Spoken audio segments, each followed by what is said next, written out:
إن الحمد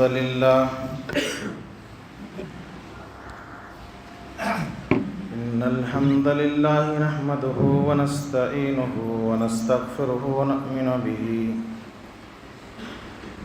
ونعوذ بالله من شرور أنفسنا ومن سيئات أعمالنا من يهده الله فلا مضل له ومن يضلله فلا هادي له وأشهد أن لا إله إلا الله وحده لا شريك له وأشهد أن محمدا عبده ورسوله يا أيها الذين آمنوا اتقوا الله حق تقاته ولا تموتن إلا وأنتم مسلمون يا أيها الناس اتقوا ربكم الذي خلقكم من نفس واحدة وخلق منها زوجها وبث منهما رجالا كثيرا ونساء واتقوا الله الذي تساءلون به والأرحام إن الله كان عليكم رقيبا يا أيها الذين آمنوا اتقوا الله وقولوا قولا سديدا يصلح لكم أعمالكم ويغفر لكم ذنوبكم ومن يطع الله ورسوله فقد فاز فوزا عظيما أما بعد فإن خير الحديث كتاب الله وخير الهدي هدي محمد صلى الله عليه وسلم وشر الأمور محدثاتها وكل محدثة بدعة وكل بدعة ضلالة وكل ضلالة في النار فقد قال الله تعالى في القرآن المجيد أعوذ بالله من الشيطان الرجيم وما آتاكم الرسول فخذوه وما نهاكم عنه فانتهوا واتقوا الله إن الله شديد العقاب۔ ہر طرح کی تعریف، بڑائی اور بزرگی اللہ رب العالمین کے لیے ہے، جنہوں نے ہم سب کو پیدا فرمایا، بہت ساری نعمتوں سے مالا مال کیا،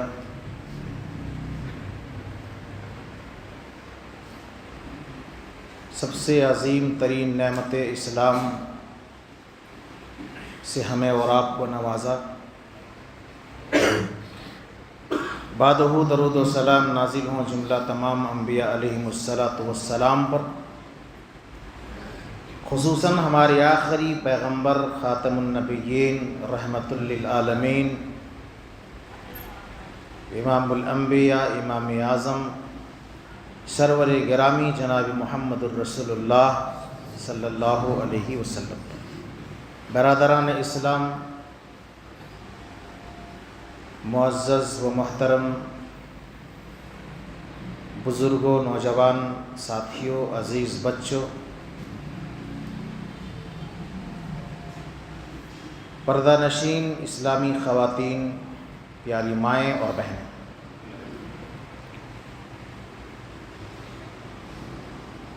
مسلسل کئی جمعے سے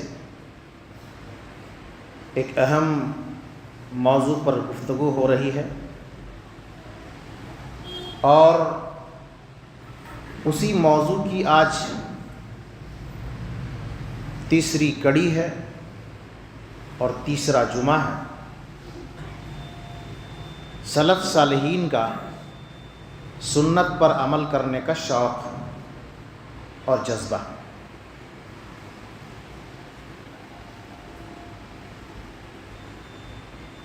اس اہم موضوع کو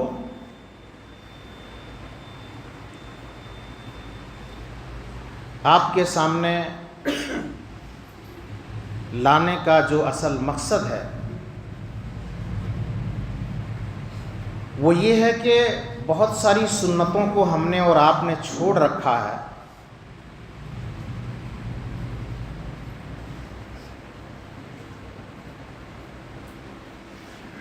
صحابہ کرام، سلف صالحین سنتوں پر کس طرح عمل کرتے تھے، ان کے اندر کیا شوق اور جذبہ تھا، ان باتوں کو رکھ کر کے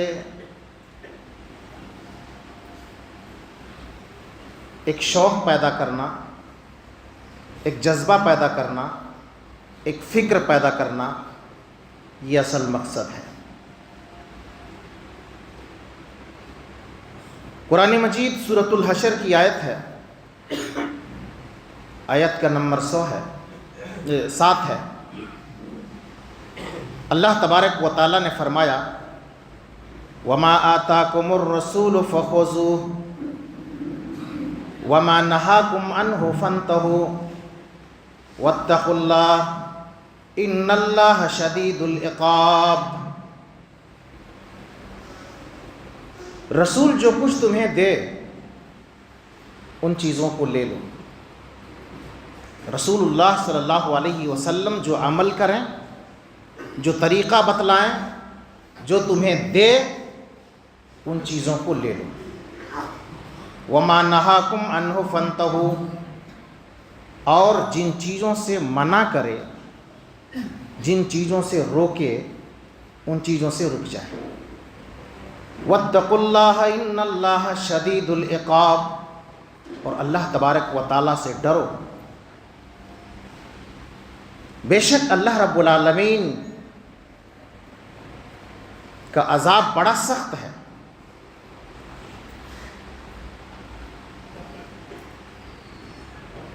ایک طرف کتاب و سنت کا مطالعہ کرنے سے ایک طرف یہ معلوم ہوتا ہے کہ سنت کی اہمیت کیا ہے، اور دوسری طرف یہ بھی پتہ چلتا ہے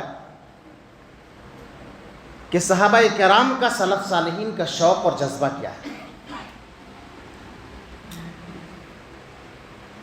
اس مناسبت سے ایک حدیث ہے صحیح بخاری کے حوالے سے.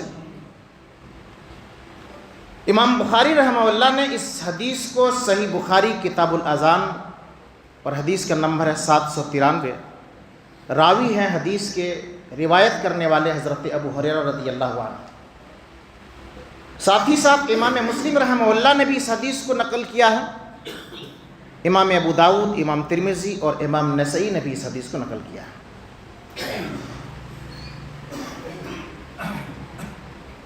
حضرت ابو ہریرہ رضی اللہ تعالیٰ عنہ کہتے ہیں اللہ کے نبی صلی اللہ علیہ وسلم مسجد نبوی میں بیٹھے ہوئے تھے. ایک آدمی آیا اور آ کر کے مسجد نبوی میں نماز پڑھنے لگا، ایک کونے میں جا کر کے نماز ادا کرنے لگا. غور سے سنیے گا، حدیث کی اہمیت کا بھی پتہ چلے گا، سنت کی اہمیت کا بھی پتہ چلے گا، اور صحابہ کرام کو اللہ کے نبی صلی اللہ علیہ وسلم سنت پر عمل کرنے کی ترغیب کس طرح دیتے تھے یہ بھی پتہ چلے گا. اور صحابہ کرام کو ایک شوق اور جذبہ تھا سنت عمل کرنے کا، یہ بھی پتہ چلے گا. ابو ہریرہ رضی اللہ تعالیٰ عنہ کہتے ہیں کہ ایک شخص آیا اور مسجد میں داخل ہوا، نماز پڑھنے لگا. اللہ کے نبی صلی اللہ علیہ وسلم کی نظر پڑی اور بہت غور سے دیکھنے لگا کہ نماز کس طرح پڑھ رہا ہے. اس بندے نے نماز پڑھی، جیسے اس کو نماز پڑھنے آتا تھا پوری نماز کی، نماز مکمل کیا. نماز مکمل کرنے کے بعد اللہ کے نبی صلی اللہ علیہ وسلم کی خدمت میں حاضر ہوا. اللہ کے نبی صلی اللہ علیہ وسلم کو سلام کیا. نبی اکرم صلی اللہ علیہ وسلم نے سلام کا جواب دیا. اور کہا ارجع فإنک لم تصلی، اللہ کے بندے لوٹو، نماز پڑھو، پھر سے نماز پڑھو، تم نے نماز نہیں پڑھی ہے۔ اللہ اکبر۔ اس بندے نے کچھ نہیں کہا، پھر دوبارہ گیا، نبی کا حکم ہے، نبی کا آرڈر ہے، نبی صلی اللہ علیہ وسلم کا فرمان ہے کہ پھر سے نماز پڑھو، تم نے نماز نہیں پڑھی ہے، تمہاری نماز نہیں ہوئی ہے۔ پھر جاتا ہے اور پھر نماز پڑھتا ہے، نماز مکمل کرتا ہے، پھر اللہ کے نبی صلی اللہ علیہ وسلم کی خدمت میں آ کر کے سلام عرض کرتا ہے۔ اللہ کے نبی صلی اللہ علیہ وسلم سلام کا جواب دے کر کے پھر ارشاد فرماتے ہیں ارجع فإنک لم تصلی، لوٹو، پھر سے نماز پڑھو، تم نے نماز نہیں پڑھی ہے۔ پھر وہ بندہ جاتا ہے، نماز پڑھتا ہے، نماز مکمل کرتا ہے، اور نماز مکمل کرنے کے بعد پھر نبی کی خدمت میں آتا ہے، سلام کرتا ہے، سلام کا جواب مل جاتا ہے، اللہ کے نبی صلی اللہ علیہ وسلم سلام کا جواب دیتے ہیں، پھر فرماتے ہیں ارجع فصلی فإنک لم تصلی، نماز پڑھو جا کر کے، تو نے نماز نہیں پڑھی ہے۔ تیسرے مرتبہ پھر انہوں نے نماز پڑھی، اور نماز پڑھ کر کے پھر اللہ کے نبی صلی اللہ علیہ وسلم کے پاس تشریف لائے۔ اللہ کے نبی صلی اللہ علیہ وسلم نے پھر وہی جملہ دہرایا، 3 مرتبہ ایسا ہوا، 3 مرتبہ لوٹایا۔ اس کے بعد اس صحابی نے، اس شخص نے کہا یا رسول اللہ صلی اللہ علیہ وسلم، قسم ہے اس ذات کی جس نے آپ کو حق کے ساتھ بھیجا ہے، یا رسول اللہ اس سے بہتر مجھے نماز پڑھنا نہیں آتا ہے، جو میں نماز پڑھتا ہوں وہی میں نے پڑھا، اور بار بار میں نے وہی پڑھا۔ یا رسول اللہ قسم ہے اس ذات کی جس نے آپ کو حق کے ساتھ بھیجا ہے، اس سے بہتر میں نماز نہیں پڑھ سکتا۔ فعلمنی یا رسول اللہ صلی اللہ علیہ وسلم، یا رسول اللہ صلی اللہ علیہ وسلم مجھے سکھا دیجئے، مجھے بتا دیجئے کہ میں نماز کیسے پڑھوں، اس سے بہتر میں کیسے پڑھ سکتا ہوں۔ اب اللہ کے نبی صلی اللہ علیہ وسلم نماز پڑھنے کا مسنون طریقہ بتاتے ہیں۔ جو موٹے موٹے مسائل ہیں اللہ کے نبی صلی اللہ علیہ وسلم مسنون طریقہ بتلاتے ہیں۔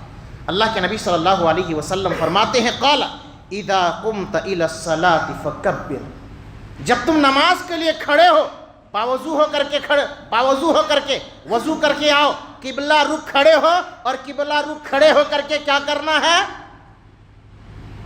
اذا قمت الى الصلاة فکبر، نماز میں کھڑے ہو کر کے تکبیر کہو، اللہ اکبر کہو، اور اپنے ہاتھ کو باندھو۔ پھر کیا کرنا ہے؟ ثم قرأ ما تیسر معک من القرآن، نماز میں کھڑے ہو، سورۃ الفاتحہ پڑھو، اور سورۃ الفاتحہ کے بعد جو سورتیں تمہیں آسان لگے، جو آیتیں تمہیں آسان لگے، قرآن میں سے جو تمہیں آسان لگے اس کو تم پڑھ لو۔ ثم ارکع حتی تطمئن راکعا، پھر اس کے بعد رکوع میں چلے جاؤ، حتی تطمئن راکعا، اطمینان کے ساتھ رکوع کرو، جلدی بازی مت کرو۔ تم جلدی بازی کر رہے تھے، اطمینان نہیں تھا تمہاری نماز میں، سکون نہیں تمہاری نماز میں، تعدیل ارکان تمہاری نماز میں نہیں ہے، ٹھہراؤ تمہاری نماز میں نہیں ہے۔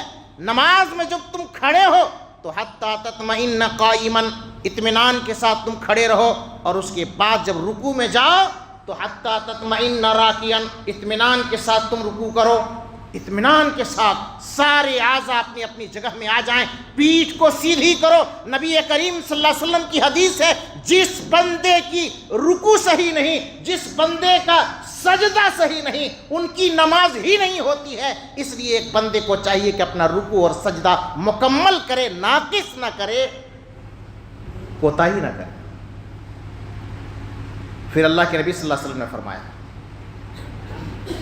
اس کے بعد تم سجدے میں جاؤ، کہا تم سجدے میں جاؤ، ثم اسجد حتی تطمئن ساجدا، اور سجدہ اطمینان سے کرو، اطمینان سے پڑھو، سبحان ربی العالی، سبحان ربی العالی، سبحان ربی العالی، یا سبحانک اللہم ربنا وبحمدک اللہم اغفر لی۔ جلدی جلدی نہ کرو، تعدیل ارکان کا خیال رکھو، اطمینان کے ساتھ سجدہ کرو، اطمینان کے ساتھ تم دعائیں پڑھو۔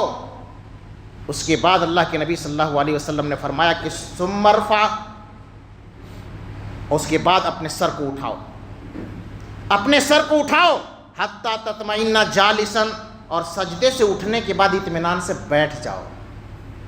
کچھ لوگوں کو دیکھا جاتا ہے کہ سجدے سے اٹھتے ہیں، وہ بیٹھتے بھی نہیں ہیں اور وہ سیدھے جا کر کے دوبارہ سجدہ کر دیتے ہیں، گویا انہوں نے تعدیل ارکان کا خیال نہیں رکھا، خشوع خضوع کا خیال نہیں رکھا، نماز میں جلدی بازی کی۔ اللہ کے نبی صلی اللہ علیہ وسلم تعلیم دے رہے ہیں، مسنون نماز کا طریقہ سکھا رہے ہیں، سنت کے مطابق نماز کا طریقہ سکھا رہے ہیں کہ جب تم سجدہ سے اٹھو تو فوراً سجدے میں مت جاؤ، اطمینان سے بیٹھ جاؤ، حتی تطمئن جالسا۔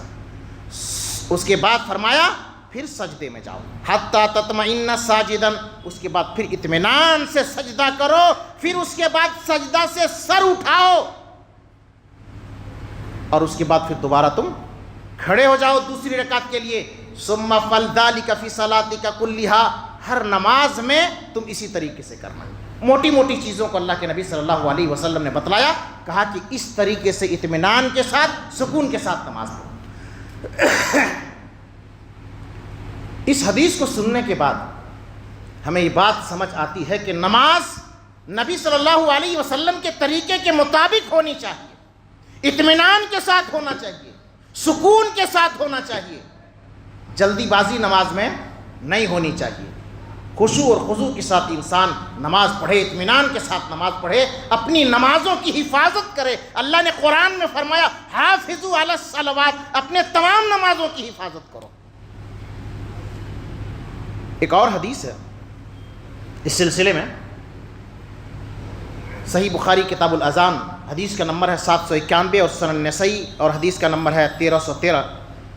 حدیث کے راوی ہیں حضرت حذیفہ رضی اللہ تعالیٰ عنہ۔ حضرت حذیفہ رضی اللہ تعالیٰ عنہ کی روایت ہے، حضرت حذیفہ خود کہتے ہیں کہ ایک آدمی آیا اور ایک آدمی کو میں نے دیکھا کہ مسجد میں آ کر کے نماز پڑھ رہا تھا۔ رجلا یصلی، ایک آدمی آیا، میں نے دیکھا کہ وہ آدمی آ کر کے نماز پڑھ رہا تھا۔ لا یتم الرکوع والسجود، نماز اتنی جلدی بازی پڑھ رہا تھا کہ نہ رکوع صحیح سے کر رہا تھا نہ سجدہ صحیح سے کر رہا تھا، نہ رکوع اطمینان سے نہ سجدہ اطمینان سے۔ اکثر لوگوں کی، ہماری اور آپ کی نماز ایسے ہی ہوتی ہے، اطمینان نہیں ہے نماز میں۔ حضرت حذیفہ کہتے ہیں کہ میں نے دیکھا کہ وہ بندہ آیا اور وہ بندہ نماز پڑھ رہا ہے، نماز کے اندر جلدی بازی ہے، لا یتم الرکوع والسجود، نہ نماز کے رکوع ان کا صحیح نہ سجدہ صحیح، رکوع بھی ناقص سجدہ بھی ناقص، جلدی جلدی نماز پڑھ رہا۔ نماز مکمل کیا، نماز مکمل کرنے کے بعد حضرت حذیفہ گئے ان کے پاس، کہا نماز پڑھ لی؟ کہا ہاں نماز پڑھ لی۔ قال ما صلیت، کہا نماز تم نے نہیں پڑھی ہے۔ کیا میں نے نماز نہیں پڑھی؟ میں نے تو نماز پڑھ لی۔ کہا ما صلیت، تو نے نماز نہیں پڑھی۔ اب آدمی تعجب میں پڑ گیا۔ حضرت حذیفہ بن یمان رضی اللہ تعالیٰ عنہ کہتے ہیں کہ اچھا یہ بتاؤ، منذ کم تصلی هذه الصلاۃ، اس نماز کو تو کتنے سال سے پڑھی ہے؟ اس طرح کی نماز جو ابھی تو نے پڑھی ہے اور میں نے دیکھا ہے، کتنے سالوں سے اس طرح کی نماز تو پڑھ رہا ہے؟ وہ بندہ جواب دیتا ہے، قال منذ 40 عاما، کہا 40 سال سے میں اسی طرح نماز پڑھ رہا ہوں، 40 سال سے میں اسی طرح نماز پڑھ رہا ہوں۔ قال ما صلیت منذ 40 سنۃ، حضرت حذیفہ رضی اللہ عنہ کہتے ہیں کہ 40 سال کی نماز تمہاری نہیں ہوئی، 40 سال سے نماز پڑھ رہے ہو، اور 40 سال سے نماز پڑھنے کے باوجود تمہیں نماز کا طریقہ نہیں معلوم، نماز کیسے پڑھنا ہے، رکوع کیسے کرنا ہے، سجدہ کیسے کرنا ہے، قومہ کیسے کرنا ہے، جلسہ کیسے کرنا ہے، نماز مکمل کیسے کرنی ہے، تمہیں نہیں پتا۔ اگر 40 سال سے تو نے ایسی نماز پڑھی ہے تو اے اللہ کے بندے سن، منذ 40 عاما، تو کہتا ہے کہ 40 سال سے میں نے نماز پڑھی ہے۔ قال ما صلیت منذ 40 سنۃ، تو 40 سال سے تو نے نماز نہیں پڑھی، تمہاری نماز قبول نہیں۔ اور سنو، اگر اسی حالت میں اسی طرح نماز پڑھتے پڑھتے اگر تمہاری موت ہو گئی تو نبی کے دین پر تمہاری موت نہیں ہے، دین محمدیہ پر تمہاری موت نہیں ہوگی، اس لیے کہ نماز ایک ایسی چیز ہے کہ نماز کی وجہ سے دین ہے، اگر نماز نہیں تو دین نہیں۔ تو نے نماز ہی نہیں پڑھی ہے تو نبی صلی اللہ علیہ وسلم کے دین پر تمہاری موت کیسے ہو؟ پتہ یہ چلتا ہے کہ اگر ایک آدمی سنت کا لحاظ نہیں کرتا ہے، نبی اکرم صلی اللہ علیہ وسلم کی سنتوں کو اگنور کرتا ہے، خشوع اور خضوع کے ساتھ نماز نہیں پڑھتا ہے، نبی کی سنتوں کو ملحوظ رکھتے ہوئے نماز نہیں پڑھتا ہے، نبی صلی اللہ علیہ وسلم کے طریقے کے مطابق وہ نماز نہیں پڑھتا ہے، وہ 40 سال سے نماز پڑھے یا 80 سال سے نماز پڑھے، ان کی نماز باطل ہے، ان کی نماز قبول نہیں ہے۔ اور حضرت ابو حذیفہ رضی اللہ تعالیٰ عنہ نے کیا کہا کہ اگر اسی حالت میں تمہاری موت ہو گئی تو نبی صلی اللہ علیہ وسلم کے دین پر تمہاری موت نہیں ہوگی۔ اللہ کی قسم، اس طرح کی حدیثیں سن کر کے بدن کے رونگٹے کھڑے ہو جاتے ہیں۔ آج ہماری نمازوں کا حال کیا ہے؟ اکثر لوگوں کی نمازوں کا حال کیا ہے؟ بس مسجد میں آ کر کے حاضری دیتے ہیں، سر پٹک کر کے چل جاتے ہیں، نماز پڑھ کر کے چلے جاتے ہیں، نماز میں کوئی خضوع نہیں، نماز میں کوئی تعدیل ارکان نہیں، نماز سنت کے مطابق نہیں، نبی صلی اللہ علیہ وسلم کے طریقے کے مطابق نہیں۔ ہماری نمازوں کا کیا ہوگا؟ اللہ کے بندو، 5 وقت نمازیں پڑھو، نوجوانوں 5 وقت کی نمازیں پڑھو، میری ماں اور بہنوں 5 وقت کی نمازیں پڑھو، اور 5 وقت کی نمازوں کا خیال رکھو، اپنی نمازوں کی حفاظت کرو، اور نبی اکرم صلی اللہ علیہ وسلم کی سنت کے مطابق مسنون طریقے سے نماز پڑھو، تب جا کر کے قبول ہے۔ اس لیے کہ کوئی بھی عمل اگر سنت کے مطابق نہیں ہو تو وہ عمل غیر مقبول ہوتا ہے۔ آئیے ایک اور مسئلہ بتاتے ہیں اور دیکھتے ہیں کہ صحابہ کرام کا شوق اور جذبہ کیا تھا سنت پر عمل کرنے کا، اور آج ہمارا اور آپ کا شوق اور جذبہ کیا ہے۔ صف بندی کا حکم اسلام کے اندر کیا ہے؟ نبی اکرم صلی اللہ علیہ وسلم نے نماز پڑھنے کا حکم دیا، اللہ نے نماز پڑھنے کا حکم دیا، نبی صلی اللہ علیہ وسلم نے نماز پڑھنے کا حکم دیا۔ کہا جب تم فرض نماز پڑھو اور جماعت کے ساتھ نماز پڑھو تو تمہیں صف بندی کرنی ہے۔ صحیح بخاری کتاب الاذان حدیث کے نمبر 723 کے اندر حضرت انس رضی اللہ تعالیٰ عنہ حدیث کے راوی انس عن النبی صلی اللہ علیہ وسلم قال سووا صفوفکم فإن تسویۃ الصفوف من اقامۃ الصلاۃ۔ کہا اللہ کے نبی صلی اللہ علیہ وسلم نے کہ اپنی نماز کو، اپنی صف کو سیدھی کرو۔ نماز میں جب فرض نماز ہو، جماعت کھڑی ہو تو اپنے صفوں کو سیدھی کرو، اس لیے کہ نماز میں جماعت میں صف کو سیدھی کرنا یہ نماز قائم کرنے کی طرح ہے، یہ نماز قائم کرنے کی طرح ہے، من اقامت الصلاۃ، نماز قائم کرنے کی طرح ہے، صفوں کو درست کرو۔ حضرت نعمان ابن بشیر رضی اللہ تعالیٰ عنہ حدیث کے راوی ہے، سنن صحیح بخاری کی حدیث ہے اور سنن ابو داؤد کے حوالے سے حدیث ہے، حدیث کا نمبر 662 نمبر کی حدیث ہے۔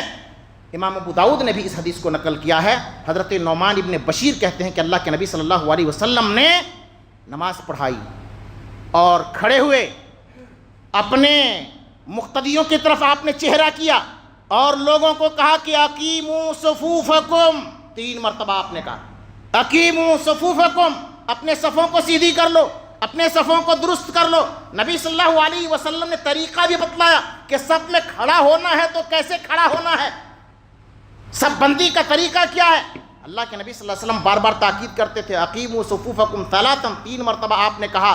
حضرت نعمان ابن بشیر کہتے ہیں کہ اللہ کے نبی صلی اللہ علیہ وسلم نے جب بار بار تاکید کیا، میں نے دیکھا لوگوں کی حالت یہ ہو گئی کہ لوگ اپنے کاندھے سے کاندھے ملانے لگے، ایک آدمی دوسرے آدمی کے کندھے سے چپکا لیا اپنے کندھے کو، ایک آدمی اپنے گھٹنے کو دوسرے آدمی کے گھٹنے سے چپکا لیا، ایک آدمی اپنے ٹخنے کو دوسرے آدمی کے ٹخنے سے چپکا لیا، ایک آدمی اپنے قدم کو دوسرے آدمی کے قدم سے چپکا لیا، یعنی دونوں آدمی کے درمیان کوئی گیپ، کوئی شگاف، کوئی سوراخ، کوئی خالی جگہ نہیں چھوڑا، لوگ چپک کر کے کھڑے ہو جاتے تھے، مل کر کے کھڑے ہو جاتے تھے۔ ایسا صحابہ نے عمل کیا سنت پر، نبی نے کہا یہ سنت ہے، اس سنت پر عمل کرنا ہے۔ صحابہ کہتے ہیں کہ ایسا عمل کیا لگتا تھا کہ صحابہ سب بندی کیے ہیں، شیشہ پڑائی ہوئی دیوار کی طرح۔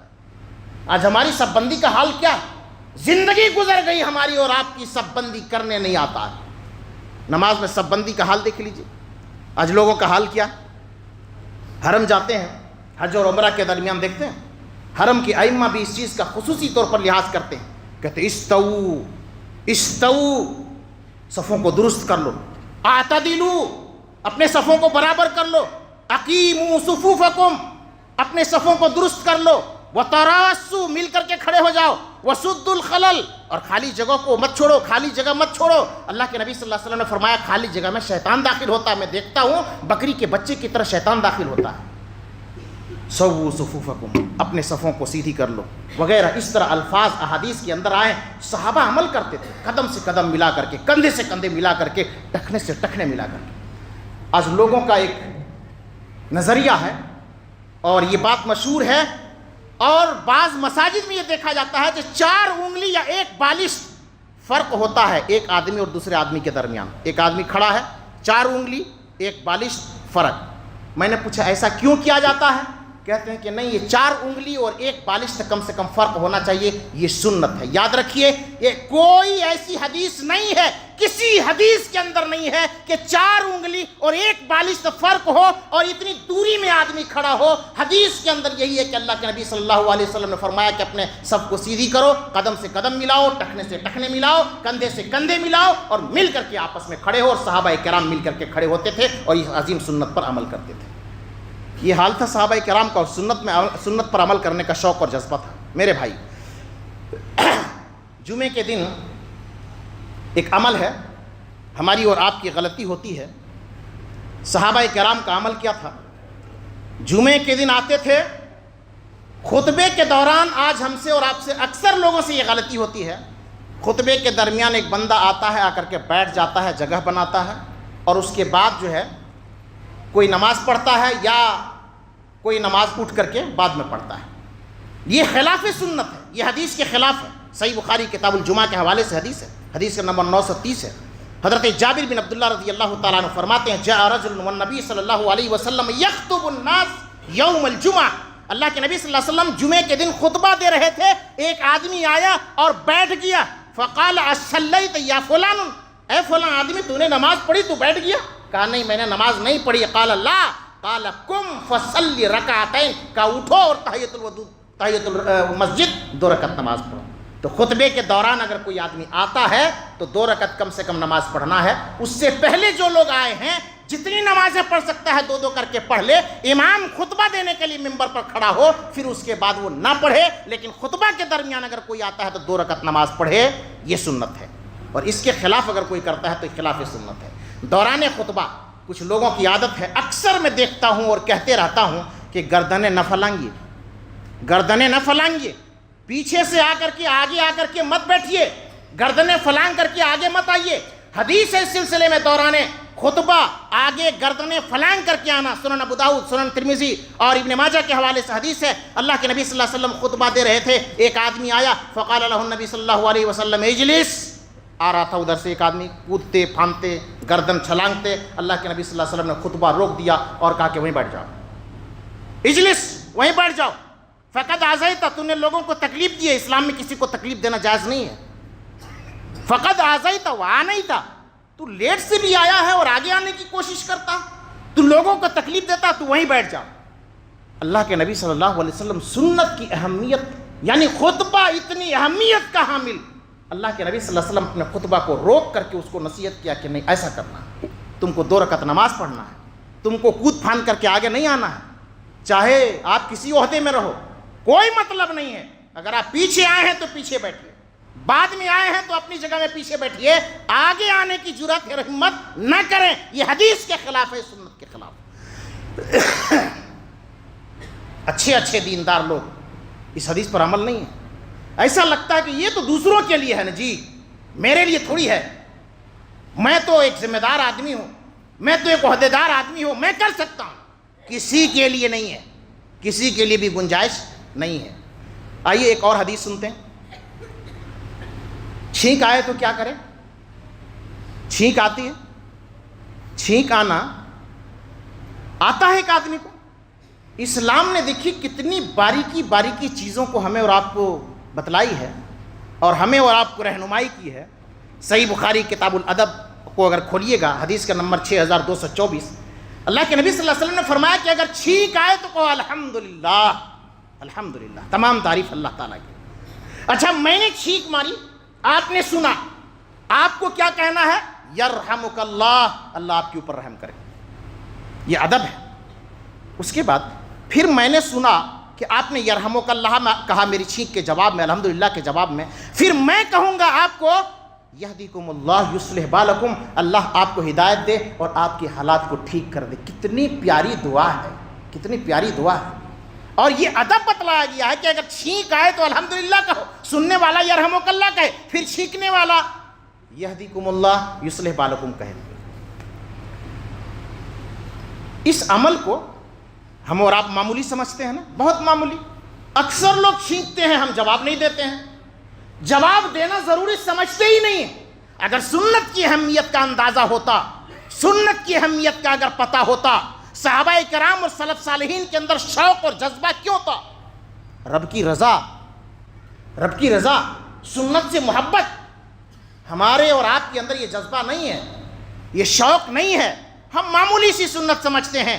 نبی اکرم صلی اللہ علیہ وسلم کی حدیث ہے صحیح مسلم کتاب الادب کے حوالے سے، لا تحقرن من المعروف شیئا، کسی نیکی کو حقیر مت سمجھو، کسی نیکی کو حقیر مت سمجھو۔ یہ الحمدللہ بیچارہ کہا ہے تو اس کے جواب میں یرحمک اللہ کہنا یہ کوئی معمولی نیکی نہیں ہے۔ اگر اخلاص سے کرو گے، اللہ کی قسم یہ عمل تمہیں جنت لے جا سکتی ہے، یہ سنت سے محبت تمہیں جنت لے جا سکتی ہے، جنت کے اندر جگہ دلا سکتی ہے۔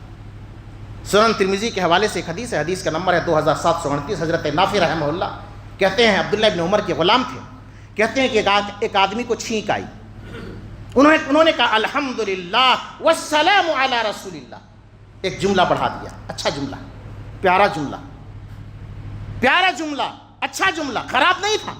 لوگ کہتے ہیں کہ غلط کیا چیز ہے بھائی، یہ تو اچھی چیز ہے، قرآن خوانی کرنا غلط کیا ہے، قرآن ہی تو پڑھتے ہیں۔ تو بہت ساری چیزیں ہیں اور بہت ساری مثالیں ہیں۔ ایک صحابی کو چھینک آتی ہے، الحمدللہ پڑھا اور الحمدللہ کے ساتھ کیا کہا، والسلام علی رسول اللہ۔ عبداللہ ابن عمر، حضرت عمر کے بیٹے، انہوں نے کہا کہ میں بھی کہہ سکتا ہوں، انا اقول، میں بھی کہہ سکتا ہوں الحمدللہ والصلاۃ والسلام علی رسول اللہ، کہ تمام تعریف اللہ کے لیے اور سلامتی ہو، درود و سلام ہو نبی صلی اللہ علیہ وسلم کے اوپر۔ یہ کوئی خراب جملہ نہیں ہے، یہ اچھا جملہ، میں بھی کہہ سکتا ہوں۔ ولیکن ولیس ھکذا علمنا رسول اللہ صلی اللہ علیہ وسلم، لیکن اللہ کے رسول نے ایسا ہمیں نہیں سکھلایا ہے۔ اللہ اکبر، سنت کی اہمیت، سنت سے محبت، اللہ کے نبی صلی اللہ علیہ وسلم نے ایسا نہیں سکھلایا ہے۔ ہمیں کیسے سکھلایا ہے؟ علمنا رسول اللہ صلی اللہ علیہ وسلم ان نقول الحمدللہ یا الحمدللہ علی کل حال۔ دونوں حدیث صحیح ہے۔ ابو داؤد کی روایت ہے الحمدللہ علی کل حال، یعنی ہر حال میں اللہ کا شکر ہے، اور بخاری کی روایت ہے الحمدللہ، یعنی اللہ کے نبی صلی اللہ علیہ وسلم نے جو تعلیم ہم نے دیا ہے، جو سکھایا ہے، سنت جو ہے، صحیح طریقہ سنت کا کیا ہے؟ الحمدللہ کہنا یا الحمدللہ علی کل حال کہنا۔ میں بھی کہہ سکتا ہوں والصلاۃ والسلام علی رسول اللہ، لیکن یہ سنت نہیں ہے، یہ سنت کے خلاف ہے۔ تو ہمیں حدیث میں جتنا بتلایا گیا ہے، سنت میں جتنا بتلایا گیا ہے، اتنا ہی عمل کرنا، اس سے زیادہ ہمیں عمل نہیں کرنا ہے۔ ایک آخری بات اسی مناسبت سے، اسی حدیث سے ریلیٹڈ ایک اور آخری بات، صحیح بخاری کے شرح لکھنے والے شارح بخاری حافظ ابن حجر رحمہ اللہ فتح الباری کے اندر ایک واقعہ نقل کیے ہیں۔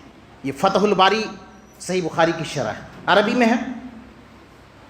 فتح الباری کے اندر حافظ ابن حجر رحمہ اللہ نے امام ابو داؤد کا ایک واقعہ نقل کیا، امام ابو داؤد کے مناسبت سے، ان کے تعلق سے ایک واقعہ نقل کیا ہے۔ واقعہ کیا ہے؟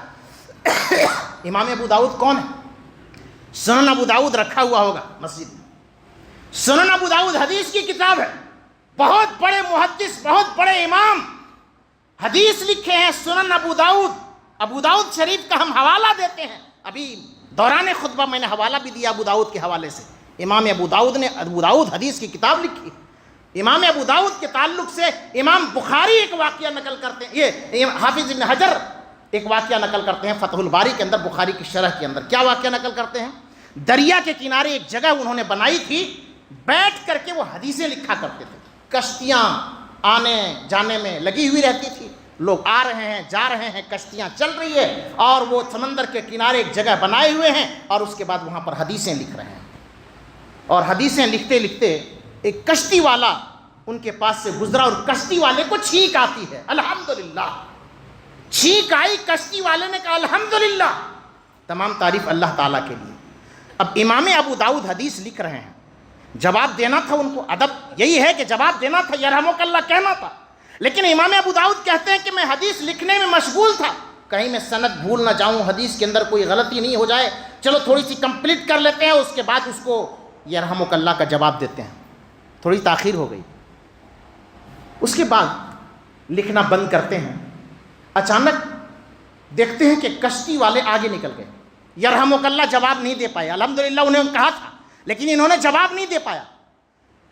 کہتے ہیں کہ میرے دل سے ایک آواز آئی کہ اے امام ابو داؤد، حدیثیں لکھتے ہو، حدیثیں لکھتے ہو، اگر حدیث پر عمل نہیں کرنا ہے تو حدیث لکھنے کا کیا فائدہ؟ اللہ اکبر۔ امام ابو داؤد کہتے ہیں کہ میرے دل سے ایک آواز آئی کہ میں حدیث لکھ رہا ہوں اور مجھ سے کہا جا رہا ہے کہ اے ابو داؤد، آپ حدیثیں لکھ رہے ہو اور حدیث پر عمل نہیں کر رہے ہو، اس نے چھینکا، تم نے جواب نہیں دیا، حدیثیں لکھنے کا فائدہ کیا؟ جب یہ اندر سے میری آواز آئی تو مجھے جھنجھوڑ کر کے رکھ دیا۔ میں نے ایک کشتی والے کو دیکھا، اسے ہائر کیا، اس کو بلایا اور بلا کر کے میں نے کہا کہ دیکھو وہ کشتی جو جا رہی ہے، وہ بندہ جو جا رہا ہے، اس کا پیچھا کرنا ہے، ان کے پاس پہنچنا ہے اور پہنچ کر کے واپس آنا ہے، کتنا لوگے؟ انہوں نے کہا کہ 3 درہم لوں گا، کسی نے کہا کہ 1 درہم، کسی نے کہا کہ 3 درہم، بہرحال انہوں نے کہا کہ 3 درہم لوں گا، کہا چلو دوں گا۔